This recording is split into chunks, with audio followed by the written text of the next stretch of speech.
시편 62편 강해입니다. 이 시편의 제목에는 여두둔이라는 이름이 나오는데요. 여두둔은 다윗의 음악가 중에서 우두머리의 이름입니다. 오늘 말씀에서 다윗은 하나님에 대한 자신의 확신을 백성들에게 전하고 있습니다. 자신의 확신이 자신만이 아니라 모든 백성들이 다 그렇게 자신처럼 확신하며 살기를 바라는 것입니다. 우리도 역시 마찬가지입니다. 우리가 확신하는 것을 사람들과 함께 나누어야 되는데 내가 먼저 말씀에 순종하고 따르고서 그걸 가지고 이렇게 하십시다라고 권유를 해야 됩니다. 그러나 강제로 이렇게 해야 하면 절대로 안 됩니다. 그러면 100명이면 100명 다 튀어나갑니다. 그래서 먼저 본을 보이고 감동을 주시고 그리고 이렇게 하는 게 좋겠습니다. 아주 부드럽고 상냥하게 그렇게 할 수 있으면 좋겠습니다. 1절부터 4절에 보면 잠잠히 하나님만 기다리라는 내용이 나옵니다. 1절에서 나의 영혼은 잠잠히 하나님만 기다린다고 했습니다. 무슨 말입니까? 하나님 말고는 자신이 처한 어려움을 해결해 줄 사람이 없다는 것입니다. 따라서 시편 기록자는 지금 아주 어려움에 처해 있다는 것입니다. 어떤 이들은 성전에 피신해 있다고 말하기도 하고 죽을 병에 걸려서 아주 허약해진 상태라고 말하기도 합니다. 어떤 상태에 있는지 우리는 정확히 알 수 없습니다. 그런데 분명한 것은 사람들에게 도움을 청할 수 있는데도 불구하고 사람들에게는 말도 하지 않고 입을 다물고 조용히 하나님께서 도와주시기만 기다리고 있다는 뜻입니다. 그것은 자신의 구원이 하나님에게서만 나오기 때문이라고 확신하기 때문입니다. 이는 하나님만이 자신을 구원할 수 있다는 것입니다. 하나님 말고 아무도 자신을 구해줄 수 없다는 것입니다. 어려움이 생기면은 여기저기에 도움을 청할 수 있지만 시편 기록자는 입 다물고 오직 하나님께서 구해주실 때만 조용히 기다리고 있다라는 뜻입니다. 그래서 2절에서 시편 기록자는 하나님만이 나의 반석, 나의 구원, 나의 요새라고 말합니다. 세 개가 나오면 항상 연결해야 된다겠죠? 반석이 뭡니까? 높은 곳에 있는 평평한 바위입니다. 그래서 독수리만이 올라갈 수 있는 곳 같은 그런 높은 곳에 있는 평평한 바위입니다. 하나님만이 바로 그런 반석이라는 겁니다. 그래서 뿐만 아니라 구원이라고 했습니다. 그렇게 구원해서 그 높은 곳에 올려주시면 어느 누구도 자신을 해치지 못한다는 겁니다. 적들에게 둘러싸여 죽을 위기에 있을 때 하나님께서 반석이 되어주셔서 건져가지고 그 구원해 주셔서 높은 곳에 올려주시는 겁니다. 한 걸음 더 나가서 봅니까? 거기에다가 그 높은 곳에다가 완벽하게 보호하는 요새를 쌓아주셔서 하나님이 또 보호해 주시는 요새가 된다는 것입니다. 그것을 알기 때문에 시편 기록자를 대적들이 흔들고 있는데도 아무런 요동 없이 잠잠하게 하나님께서 도와주실 때만 기다리고 있다는 겁니다. 3절에서 4절은 시편 기록자 자신의 상황을 말하면서 대적들의 악행을 책망하고 있습니다. 3절에서 비겁한 대적들에게 언제까지 그렇게 하려고 하느냐 직접 책망합니다. 2절에서는 하나님이 반석이고 요새시라고 했습니다. 하지만 하나님과는 달리 시편 기록자는 뭐라고 말합니까? 기울어져가는 담이고 무너지는 돌담과도 같다라는 것입니다. 원어는 기울어져가는 벽이고 밀려서 넘어가는 담이다 이런 뜻입니다. 하나는 벽이고 하나는 담입니다. 뭘 염두에 두고 하는 말입니까? 높은 곳에 있는 반석과 그 반석 위에 있는 요새와 비교할 때 자신은 그렇게 넘어져가는 벽, 기울어져가는 벽이고 밀어 넘어뜨리고 있는 담이라는 뜻입니다. 이미 넘어져가고 있기 때문에 건드리기만 해도 넘어질 위기에 있다는 겁니다. 그런데 이렇게 약한 다 넘어져가고 있는 상태를 왜 비겁하게 공격해서 넘어뜨리려고 하느냐 이런 뜻입니다. 4절에서 대적들이 시편 기록자를 넘어뜨리는 행동이 구체적으로 나옵니다. 먼저 높은 자리에서 밀어 떨어뜨릴 궁리만 한다는 겁니다. 높은 요새 위에 있는 시편 기록자를 그냥 죽일 수 없습니다. 왜? 하나님께서 반석이 되시고 요새가 되어주시기 때문에 그냥 두면 해칠 수 없어요. 그래서 그곳에서 떨어지도록 궁리를 하고 있다는 겁니다. 실제로 높은 곳에서 떨어뜨린다기보다는 시편 기록자를 높은 지위나 어떤 하나님만 의지하는 그 믿음에서 떨어뜨리려고 하는 것입니다. 낙심해서 그래서 누구를 의지합니까? 하나님만으로는 안 되겠다. 사람들을 의지해야 되겠다. 이렇게 생각한다는 것입니다. 그것이 떨어뜨리는 겁니다. 그 다음에는 마음으로 이렇게 해치라고 하면서 거짓말하기를 즐긴다는 겁니다. 말로는 거짓말을 한다는 겁니다. 그리고 한 걸음 더 나가서 입으로는 축복하지만 마음속으로는 저주를 퍼붓는다는 것입니다. 저주란 마법과 같은 그런 저주입니다.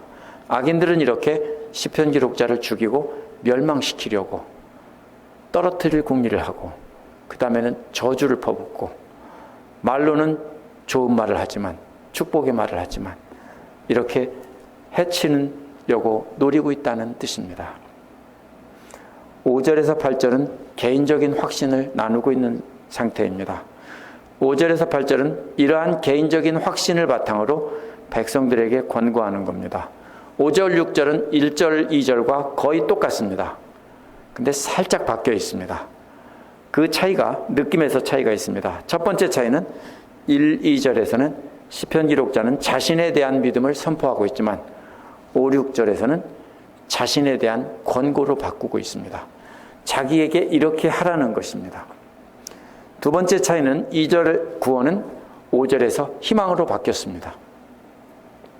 2절은 과거의 구원을 바탕으로 조용히 기다리겠다고 했는데 이제 5절에서는 그것이 구체화돼서 현재의 어려움에 대해서 하나님께서 분명히 도와주실 것이라는 희망으로 바뀌었습니다. 조금 더 진보한 거죠. 잠잠히 기다리는 것보다 훨씬 희망을 갖고 있습니다. 시편 기록자가 결코 세상적인 다른 것을 의지하고 있지 않다는 것을 나타냅니다. 세 번째 차이는 결코 흔들리지 않을 것이다 해서 그냥 담담하게 흔들리지 않을 것이라고 바뀌었습니다. 어떤 때 결코라고 말합니까?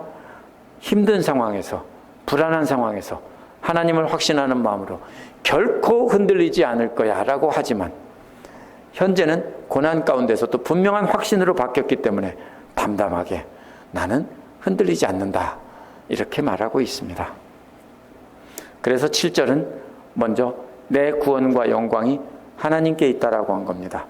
원문은 나의 구원과 영광이 하나님 위에 있다는 뜻입니다. 영광과 구원이 무엇입니까? 앞에서 하나님이 나의 반석이고 나의 구원이라고 한 말과 연결되는 말입니다. 하나님께서 구원해 주셨기 때문에 이제는 안전한 구원의 반석인 하나님 위에 서 있다는 것입니다. 하나님 위에 서 있으니까 구원과 영광이 되는 것입니다. 하나님께서 자기가 하나님 꼭대기에 서 있다는 뜻이 아니라 하나님 위에 하나님께서 그렇게 높은 곳에 올려주셔서 안전한 바위와 같은 하나님 위에 서 있다라는 뜻입니다. 이것이 이상하게 생각되겠지만 그 다음에 또 나옵니다. 이어서 하나님은 내 견고한 바위시요 나의 피난처시라고 고백을 합니다. 앞에서는 구원과 영광이 하나님 위에 있다고 했는데 그게 바로 나의 구원과 나의 영광이 하나님의 위에 있다고 했습니다. 근데 이번에는 바로 그 하나님이 견고한 바위고 피난처라고 했습니다. 그런데 그 견고한 바위와 피난처가 바로 하나님 안에 있다는 겁니다. 그러면 아까는 위에 있다라고 했는데 이제는 하나님 안에 있는 겁니다. 그렇다면 하나님의 머리 꼭대기에 있는 게 아니라 하나님의 손바닥이나 하나님의 품에 어딘가 견고한 바위 안에 있다는 겁니다. 결국 하나님 위에 있으면서 하나님 안에 있는 것입니다. 그게 바로 뭡니까? 하나님이 견고한 바위시고 피난처가 되시고 요새가 되어주신다는 겁니다.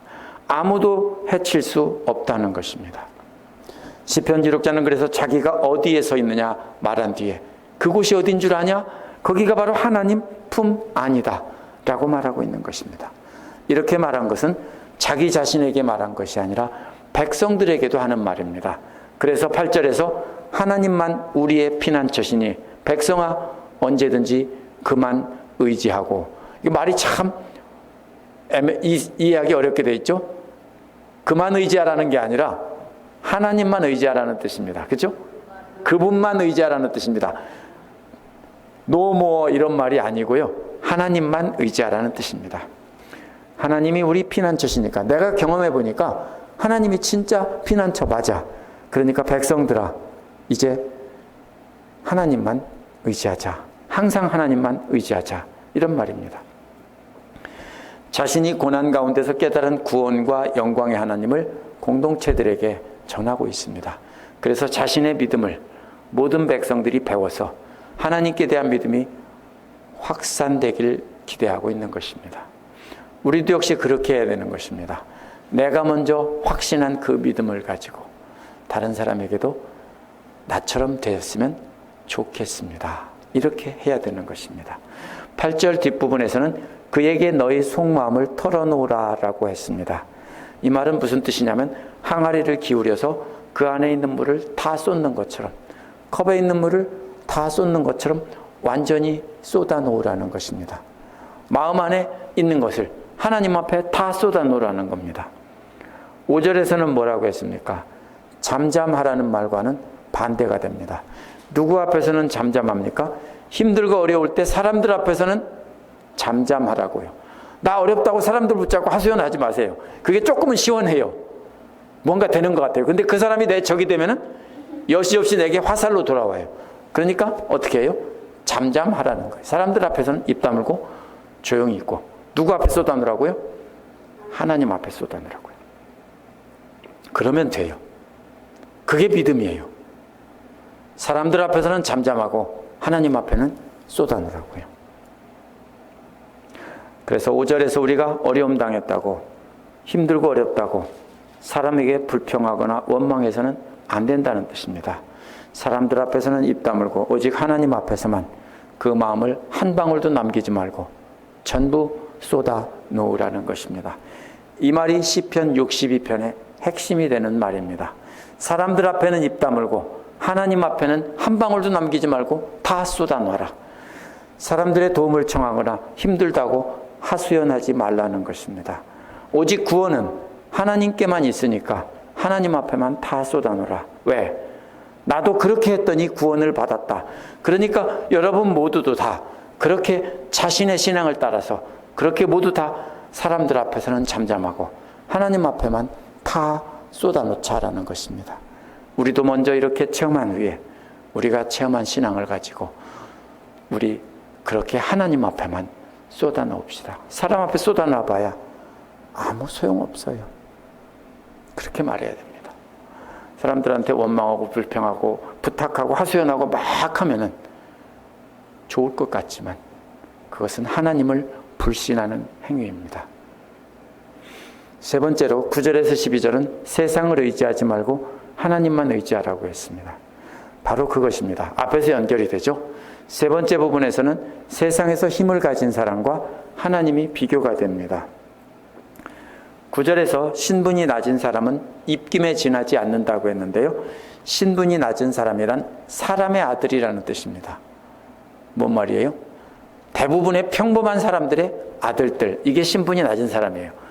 우리가 생각할 때 뭐 특별한 것 같죠? 우리가 다 신분이 낮은 사람이에요. 집사님들이 아무리 돈이 있고 아무리 많은 것을 가졌어도요, 우리는 오늘날 사회에서도요 신분이 낮은 사람이에요. 왜냐하면 우리 사회 탑 0.5%, 1% 이런 사람이 아니잖아요. 그러면 그 대다수는 다 평범한 사람, 신분이 낮은 사람이에요. 이런 사람은 입김에 지나잖아요. 그 다음에 신분이 높은 사람은 속임수에 지나지 않는다고 했는데, 신분이 높은 사람은요 그 중에서 VIP 같은 사람들, 이런 사람들인데요, 평범하지 않은 사람이에요. 뭔가 잘났다는 사람들이에요. 대단한 사람들이에요. 근데 이런 사람들은 속임수라고요. 속임수가 뭐예요? 없는데 있는 것처럼 하는 거예요. 야바이꾼들, 그죠? 없는데 있는 것처럼 하는 거죠. 그런 거예요. 아무것도 없는 것과 같은데, 존재하지 않는 것처럼 같은 것인데 자기들이 something special인 것처럼 그렇게 말을 한다고요. 근데 아무리 높은 사람이라도 저울에 달아보면 입김보다 가볍고 아무것도 존재하지 않는 것과 똑같다라고 했습니다. 사람들은 이 세상에서 신분의 차이가 대단한 차이인 줄 압니다. 저도 그런 줄 알았어요. 젊어서는 그게 꽤 효력을 발휘하죠. 한국에서 우스갯소리가 있죠. 몇십 먹으면 뭐 외모가 소용없고 몇십 먹으면 뭐 학력이 소용없고 막 이런 게 쭉 나오죠. 그래도 돈 뭐 이런 거 다 나오죠. 다 평등해진다고. 이게 다 소용이 없어요. 하나님 앞에서는. 마치 뭐와 같아요? 체중계 위에다가 참새 털과 독수리 털을 올려놓으면 다 빵입니다.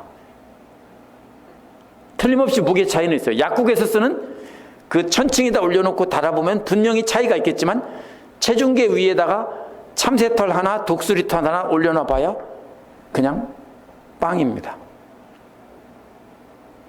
이처럼 세상에서 우리가 힘과 지위를 자랑하는 것은 하나님 앞에서는 아무 차이도 아니라는 겁니다. 그러므로 10절에서 하지 말아야 할 일을 3단계로 말하고 있습니다. 3개가 나오면 한 칸 한 칸 올라가는 거라고 했습니다.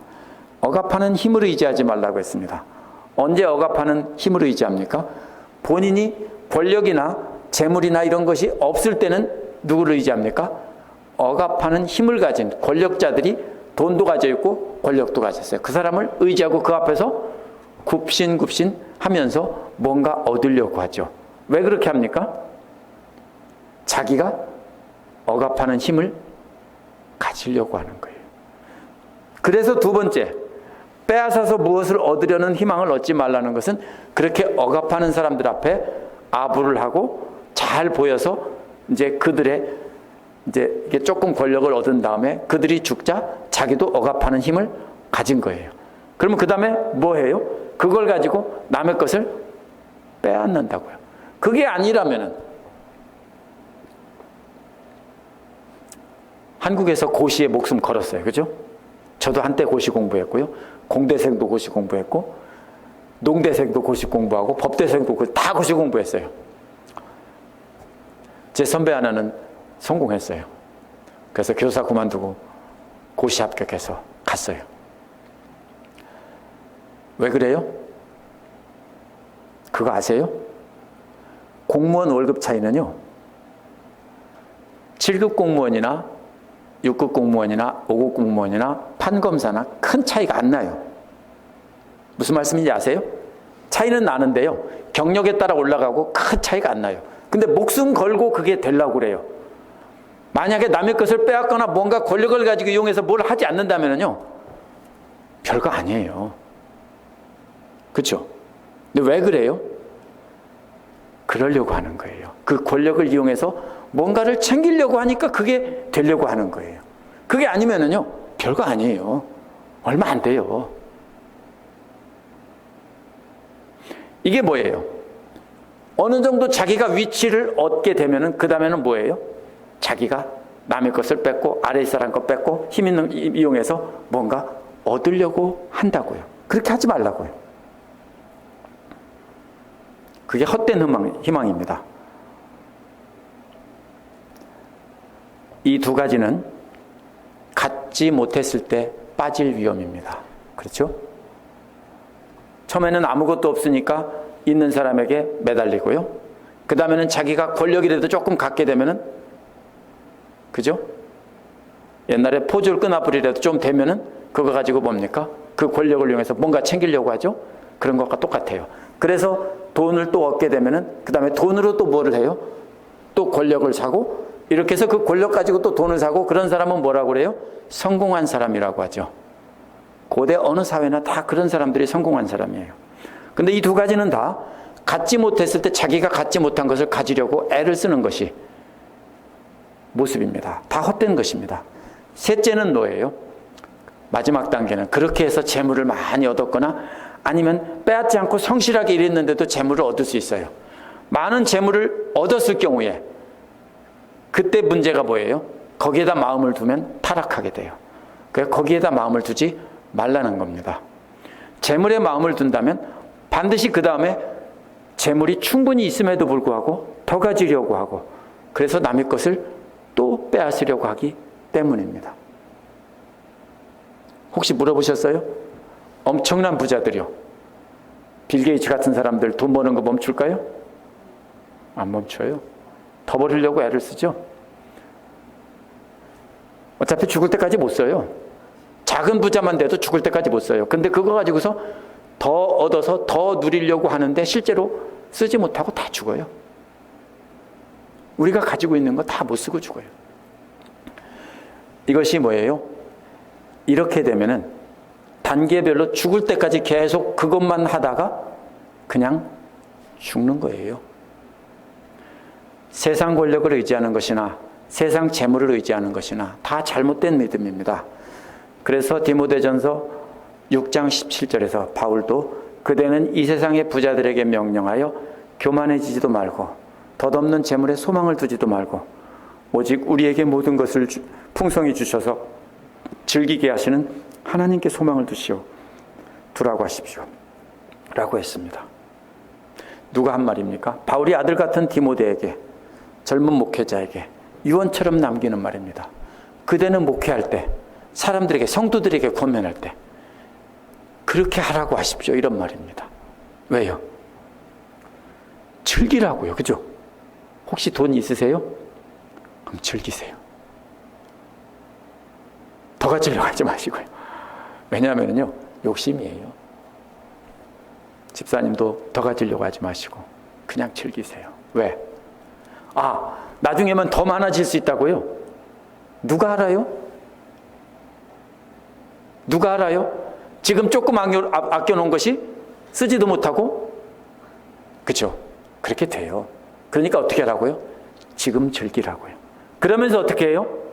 하나님께 드리고 이웃에게 베풀고 이렇게 살면은 그것이 행복한 삶이에요. 그래서 바울이 그것을 유언처럼 남긴 거예요. 목회자들도 돈으로 흔들려고 하고, 또 목회자들도 돈이 생기고 많아지면 또 그걸 가지고 또 명예를 살려고 하고, 이렇게 되는 것이 오늘날 세상이에요. 목회자들까지도 다 그렇게 되고 있어요. 그런데 그런 돈에 소망을 두지 말고 하나님께만 소망을 두라고 당당하게 가르치라는 겁니다. 언제 그렇게 될 수 있습니까? 제가 엄청 가난하면은요, 그렇게 당당해지지 못해요. 왜? 저도 밥은 먹고 싶거든요. 제가 많으면은요, 역시 그렇게 못해요. 저도 많이 갖고 있으니까. 그래서 어떻게 해야 돼요? 우리는 부하게도 마시고 가난하게도 마시고, 이렇게 해서 우리에게 일용할 양식 필요한 만큼 있으면은 족한 줄을 알고, 더 있어도 족한 줄을 알고 베풀고 나누며 즐기며 그렇게 살면은 문제가 없어요. 그러면 올바른 믿음이란 무엇입니까? 11절 12절에 나옵니다. 시편 기자는 하나님께서 한 가지만 말씀하셨을 때 시편 기자는 두 가지를 배웠다는 것입니다. 하나는 무엇입니까? 권세는 하나님의 것이라는 것입니다. 무슨 말이에요? 자신이 가지려고 하는 그 권세, 돈, 연결되어 있어요. 그렇죠? 완벽하게 분리가 되어 있다면 그런 권세 누가 가지려고 그래요? 안 가지려고 그래요. 그죠? 하나님만이 진정한 권세를 가진 분이라는 것을 깨달았다는 겁니다. 무슨 말이에요? 세상 권세에 더 이상 욕심이 없어졌다라는 뜻입니다. 그런데 하나님께서 가르치지 않았는데도 저절로 배운 것이 그 다음에 나옵니다. 그게 뭡니까? 한결같은 하나님 사랑도 하나님의 것이라는 것입니다. 시편 기록자가 놀라운 은혜를 체험하고 그 은혜를 잊고 살았는데, 권세가 하나님의 것이라는 걸 깨닫고 나니까 그 권세를 가진 하나님께서 나를, 이렇게 깨닫지 못하는 나를 한결같이 사랑해 주셨구나. 그 한결같은 사랑도 하나님만 갖고 있는 것이다. 세상 권세자들은 그런 사랑 없더라. 이용해 먹을 때는 너는 내 가족이고 내 몸 같고 내 팔이라도 잘라줄 수 있어, 이렇게 하지만 때가 되면 어떻게 해요?